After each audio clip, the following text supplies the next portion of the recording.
ಕನ್ನಡ ನಾಡು, ಇದು ಕನ್ನಡಿಗರ ನಾಡಿಮಿಡಿತ. ನಮ್ಮ ಸುದ್ದಿಯನ್ನು ಅಂದರೆ ABVP ಒಬ್ಬರು ಬಳ್ಳಾರಿಯಲ್ಲಿ ಗೂಂಡಾಗಿರಿ ಮಾಡ್ತಿದ್ದಾರೆ.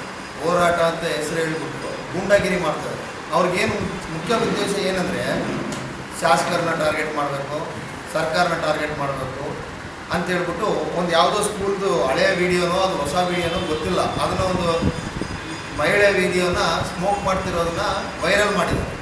ಆ ವಿಡಿಯೋ ವೈರಲ್ ಮಾಡಿಬಿಟ್ಟು ಹೋಗಿ ಪೊಲೀಸ್ ಸ್ಟೇಷನಲ್ಲಿ ನಾವು ಪ್ರತಿಭಟನೆ ಮಾಡ್ತೀವಿ ಅಂತೇಳಿ ಒಂದು ಪರ್ಮಿಷನ್ ತೊಗೊಂಡಿದ್ದಾರೆ. ಹಾಗಾಗಿ ಎಲ್ಲರಿಗೆ ಪೊಲೀಸರು ಭದ್ರತೆ ಕಲ್ಪಿಸ್ಬಿಟ್ಟು ಕೊಟ್ಟಿದ್ದಾರೆ. ಆದರೆ ಇವರು ಮುಂಚೆನೇ ನಾವಲ್ಲಿ ಹೋಗ್ಬಿಟ್ಟು ಗಲಾಟೆ ಮಾಡಬೇಕು, ಪ್ರಾಪರ್ಟಿನ ಧ್ವಂಸ ಮಾಡಬೇಕು ಸ್ಕೂಲಲ್ಲಿ ಅಂತೇಳಿಬಿಟ್ಟು ಪ್ಲ್ಯಾನ್ ಮಾಡಿಕೊಂಡು ಅಲ್ಲಿ ಪೂರ್ವನಿಶ್ಚಿತವಾಗಿ ಅವರವ್ರ ತಂಡಗಳಿಂದ ರೆಡಿಯಾಗಿ ಮಾಡ್ಕೊಂಡಿದ್ದಾರೆ. ಹೋರಾಟ ಅಂತೇಳ್ಬಿಟ್ಟು ಶಾಂತಿಯುತ ಹೋರಾಟ ಅಂತೇಳಿ ಪೊಲೀಸ್ ಸ್ಟೇಷನ್ಗಳಲ್ಲಿ ಪರ್ಮಿಷನ್ ತೊಗೊಂಡು ಇವರು ಶಾಲೆಗಳಿಗೆ ನುಗ್ಗಿ ಹೋರಾಟದ ಹೆಸರದ ಮೇಲೆ, ಅದು ಅಲ್ಲದೆ ಇವತ್ತು ಸ್ಕೂಲಲ್ಲಿ ಎಕ್ಸಾಮ್ಸ್ ನಡೀತಾ ಇದೆ. ಆ ಎಕ್ಸಾಮ್ಸ್ನ ಇವರು ಯಾವ ವಿದ್ಯಾಸಂಸ್ಥೆಗೆ ಸಂಘಟನೆಗೆ ಸಂಬಂಧಪಟ್ಟವರು ವಿದ್ಯಾರ್ಥಿಗಳು ಅಲ್ಲಿ ಎಕ್ಸಾಮ್ ಬರೀತಾ ಇದ್ದಾರೆ, ಹೋಗ್ಬಿಟ್ಟು ಅವ್ರು ಡಿಸ್ಟರ್ಬ್ ಮಾಡಬೇಕು ಅಂತೇಳ್ಬಿಟ್ಟು ಅಲ್ಲಿ ಗಲಾಟೆ ಮಾಡ್ತಾ ಇದ್ದಾರೆ. ಅವ್ರು ಹೇಳ್ತಾರೆ, ಗೋಮೂತ್ರ ಚೆಲ್ಲಕ್ಕೆ ಬಂದಿದ್ದೀನಿ ನಾನು, ಸ್ಕೂಲೆಲ್ಲ ಶಾಲೆಯೆಲ್ಲ ಕಾಲೇಜೆಲ್ಲ ಇದಾಗಿದೆ, ಗೋಮೂತ್ರ ಚೆಲ್ಲಕ್ಕೆ ಬಂದಿದ್ದೀನಿ ನಾನು, ಗೋಮೂತ್ರ ಚೆಲ್ಲಬೇಕು, ಶಾಂತಿಯುತ ಹೋರಾಟ ಯಾರು ಬೇಡ ಅಂತಾರೆ. ಅಲ್ಲಿರೋ ಹೂವಿನ ಪಾಟ್ಗಳನ್ನ ಗುಂಡಿಗಳನ್ನ ತಗೊಂಡು ಶಾಲೆಯಲ್ಲಿ ಒಸೆಯೋದು, ಇದೆಲ್ಲ ರೌಡಿಸಮ್ ಮಾಡಿಬಿಟ್ಟು ಅಲ್ಲಿ ಶಾಂತಿಯುತ ಹೋರಾಟ. ನೀ ಗೋಮೂತ್ರ ಎಲ್ಲಿ ಚೆಲ್ತಾ ಇದೆಯಾ, ಖಾಲಿ ಬಾಟಲ್ ಇಟ್ಕೊಂಡು ಗೋಮೂತ್ರ ಚೆಲ್ಲಿದ್ದೀನಿ ಅಂತ ಹೇಳ್ತಾರೆ. ಇದು ಈಗ ಹೋರಾಟ ಮಾಡೋರು ಸ್ಕೂಲ್ ವಿರುದ್ಧವಾಗಲಿ ಕಾಲೇಜ್ ವಿರುದ್ಧವಾಗಲಿ ಕ್ರಮ ಕೈಗೊಳ್ಳೋದಕ್ಕೆ ಕಾನೂನಿದೆ. ಏನು ಕಾನೂನೇನೇನು ಇವ್ರಿಗೇನಾದ್ರು ಬರೆದು ಕೊಟ್ಟಿದ್ದೇನೆ ಕಾನೂನು ಕೈ ತಗೊಳ್ಳೋಕ್ಕೆ? ಪೊಲೀಸರಿದ್ದಾರೆ, ಪೊಲೀಸ್ ಅಧಿಕಾರಿಗಳಿದ್ದಾರೆ, ಅವರಾಗಿಲ್ಲ ಅಂದರೆ ನಮ್ಮ ಚೀಫ್ ಸೆಕ್ರೆಟರಿ ಅವರು ಇದ್ದಾರೆ, ಅವ್ರಿಗಾಗಿಲ್ಲ ಅಂದ್ರೆ ನಮ್ಮ ಶಾಸಕರಿಗೆ ಹೇಳ್ರಿ, ನಮ್ಮ ಶಾಸಕರು ನಿಭಾಯಿಸ್ತಾರಲ್ಲ. ನಮ್ಮ ಶಾಸಕರು ಯಾಕೆ ಜನಗಳು ಆಯ್ಕೆ ಮಾಡಿಕೊಂಡಿರೋದಿಲ್ಲ? ಹಂಗಾಗ್ಬಿಟ್ಟು ಇವರು ಸುಮ್ಮನೆ ವಿದ್ಯಾರ್ಥಿ ಸಂಘ ಅಂತ ಹೇಳ್ಬಿಟ್ಟು ಪ್ರಚೋದನೆ ಮಾಡ್ತಾ ಇದ್ದಾರೆ. ಬಳ್ಳಾರಿಯಲ್ಲಿ ಶಾಂತಿ ಭಂಗ ಮಾಡ್ತಾ ಇದ್ದಾರೆ. ಅಶಾಂತಿಯನ್ನು ಸೃಷ್ಟಿ ಮಾಡೋಕ್ಕೆ ಇವರು ಪ್ರಚೋದನೆ ಮಾಡ್ತಿದ್ದಾರೆ. BJP ಅವರು ಬ್ಯಾಕ್ಗ್ರೌಂಡಿಂದ ಇವರಿಗೆ. ಹಂಗಾಗಿ ನಾವು ಇದಕ್ಕೆ ಪೊಲೀಸರಿಗೆ ಮತ್ತು ನಿಮ್ಮ ಮುಖಾಂತರ ಏನು ಕೇಳ್ಕೊತಿದ್ದೀವಿ, ಪೊಲೀಸರಿಗೂ ಮತ್ತು ಎಲ್ಲ ಅಧಿಕಾರಿಗಳಿಗೂ, ಇದನ್ನು ಈ ಕೃತ್ಯ ನಡೆಸಿದವ್ರನ್ನ ಕಂಪಲ್ಸರಿಯಾಗಿ ಅವ್ರಿಗೆ ಕಠಿಣ ಕ್ರಮವಾಗಬೇಕು. ಮತ್ತು ಮುಂದೆ ಯಾರು ಈ ರೀತಿ ಮಾಡಲಾರ್ದಂಗೆ ಅವ್ರಿಗೆ ಒಂದು ದೊಡ್ಡ ಶಿಕ್ಷೆ ಆಗಬೇಕು.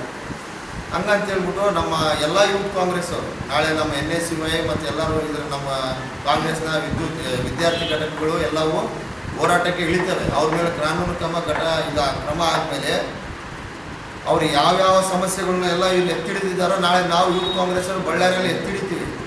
ಈ ಗಾಂಜಾ ಅಕ್ರಮ ಕೇಸ್ ಅಂತ ಹೇಳ್ಬಿಟ್ರೆ, ಗಾಂಜಾ ಯಾರೋ ಸೇದ್ಬಿಟ್ರೆ ನಮ್ಮ ಶಾಸಕರ ಹೆಸರು ಹೇಳೋದು ಅವ್ರಿಗೆ ಫ್ಯಾಷನ್ ಆಗಿಬಿಡುತ್ತೆ. ಪ್ರತಿ ಸಾರಿ ನಾವು ಅವ್ರ ಮೇಲೆ ಮುಖದಮ್ಮೆ ಕೇಸ್ ಹಾಕಬೇಕು. ಅವ್ರ ಮೇಲೆ ಯಾರ್ಯಾರು ಈ ವಿಷಯಗಳನ್ನೆಲ್ಲ ಎತ್ತಿಡ್ತಾರಂತ. ಇನ್ನು ಗಾಂಜಾ ಡ್ರಗ್ಸ್ ಇವರೆಲ್ಲ ಯಾರು ಸಪ್ಲೈ ಮಾಡ್ತಿದ್ದಾರೆ? ಇವರು BJP ಅವರಿದ್ದಾಗ ನಡೀತಾ ಇದ್ದಿಲ್ಲ ಇವರೆಲ್ಲ ಎಲ್ಲಿ ಹೋದ್ರು? ಮಾನ್ಯ ನಮ್ಮ ಶಾಸಕರು ಬಂದಾಗಲೇ ಈ ಅಕ್ರಮ ಚಟುವಟಿಕೆಗಳಿಗೆಲ್ಲ ತಡೆ ಮಾಡಿರೋದು. ಹಂಗಾಗಿ ನಾವು ನಮ್ಮ ಶಾಸಕರ ಹೆಸರು ತೊಗೊಳೋದಲ್ಲದೆ ನಮ್ಮ ಸರ್ಕಾರದ ಮೇಲೆ ಸುಮ್ಮನೆ ಸುಳ್ಳು ಆರೋಪಗಳು ಮಾಡೋದನ್ನ ABVP ಅವರಿಗೆ ಎಚ್ಚರಿಕೆ ನೀಡ್ತಿದ್ವಿ ಈ ವೇದಿಕೆಯಿಂದ ಮತ್ತು ನಿಮ್ಮ ಮೂಲಕ ಮುಂದೆ. ಹಂಗಾಗಿ ಫಸ್ಟು ಅವ್ರನ್ನೆಲ್ಲರನ್ನ ಬಂಧಿಸಿ ಒಳ್ಳೆ ಕಠಿಣ ಶಿಕ್ಷೆಗೆ ಹೊರಡಿಸ್ಬೇಕಂತ ಹೇಳ್ಬಿಟ್ಟು ನಾವೆಲ್ಲರೂ ಕೋರ್ತಾ ಇದ್ದೀವಿ. ನಮ್ಮ ಯೂತ್ ಕಾಂಗ್ರೆಸ್ಸಿಂದ ಇದೊಂದು ಮನವಿ. ಈ ಕಾರ್ಯಕ್ರಮ, ಈ ಪ್ರೆಸ್ ಮೀಟ್ ಮುಗಿದ ಮೇಲೆ ಪೊಲೀಸ್ ಸ್ಟೇಷನ್ಗೆ ಹೋಗ್ತೀವಿ. ಗ್ರಾಮಾಂತರ ಪೊಲೀಸ್ ಸ್ಟೇಷನ್ಗೆ ಹೋಗಿ ಅವ್ರ ಮೇಲೆ ಕ್ರಮ ತಗೊಳ್ಳಿ ಅಂತೇಳಿ ಅವರಿಗೆ ಕಂಪ್ಲೇಂಟ್ ಮಾಡೋಕ್ಕೆ ಕೂಡ ನಾವು ಇವೆಲ್ಲ ತಯಾರಿ ಮಾಡಿಕೊಂಡು ಪೂರ್ವ ಸಿದ್ಧತೆಯಲ್ಲಿ ಇದ್ದೀವಿ.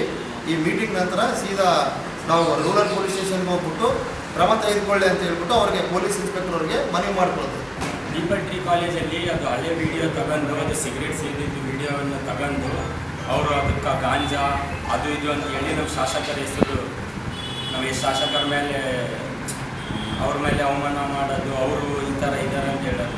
ಅವ್ರು ಏನಿದ್ದಿದ್ದು DO ಆಫೀಸ್ ಎಜುಕೇಷನ್ ಡಿಪಾರ್ಟ್ಮೆಂಟಿಗೆ ಹೋಗಿ ಅಲ್ಲಿ ಕಂಪ್ಲೇಂಟ್ ಮಾಡಬೇಕು. ಅಲ್ಲಿಲ್ಲ ಅಂದರೆ ಪೊಲೀಸ್ ಅಧಿಕಾರಿಗಳ ಹತ್ರ ಹೋಗಿ ಅವ್ರು ಏನಿದ್ದಿದ್ದು ಕಂಪ್ಲೇಂಟ್ ಮಾಡಬೇಕು.